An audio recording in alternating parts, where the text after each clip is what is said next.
যিসকল লোকে বৰ্তমান যুগত মাটি বাৰী, অট্টালিকা, বিলাসী গাড়ী আদিক লৈ হতাশাত ভোগে, সেইসকলৰ প্ৰতি আমাৰ ফালৰ পৰা এটি বাৰ্তা দিব বিচাৰিছোঁ।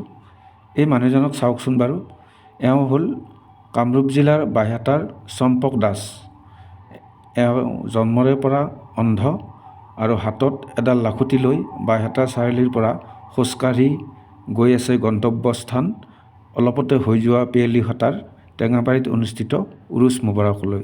ভাল লাগিল আপুনি ৰাইজলৈ এটা সমন্বয়ৰ বাৰ্তা দিছে যে আল্লাহ ঈশ্বৰ ভগৱান এটাই, আৰু আপুনি ২৭ বছৰ ধৰি মাজাৰত এই মাজাৰ চমৰত আহি আছে, গতিকে আপোনাৰ প্ৰধান বিশ্বাস আছে।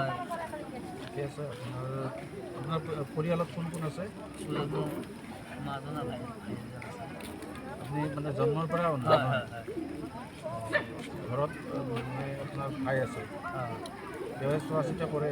পিয়লিহটা উৰুছ মুবাৰকতো কৃষ্ণদাসক আমি লগ পাইছিলোঁ আৰু তেখেতে এটা সুন্দৰ বাৰ্তা দিছে, আৰু বাৰ্তাটো হ'ল যে আল্লাহ ঈশ্বৰ ভগৱান সকলো একে, আৰু আল্লাহ ঈশ্বৰ ভগৱান ইছলাম ধৰ্মৰ মানুহে প্ৰাৰ্থনা কৰিলে যি পোৱা যায়, পূজা পাতল কৰিলেও সেই একেই পোৱা যায়।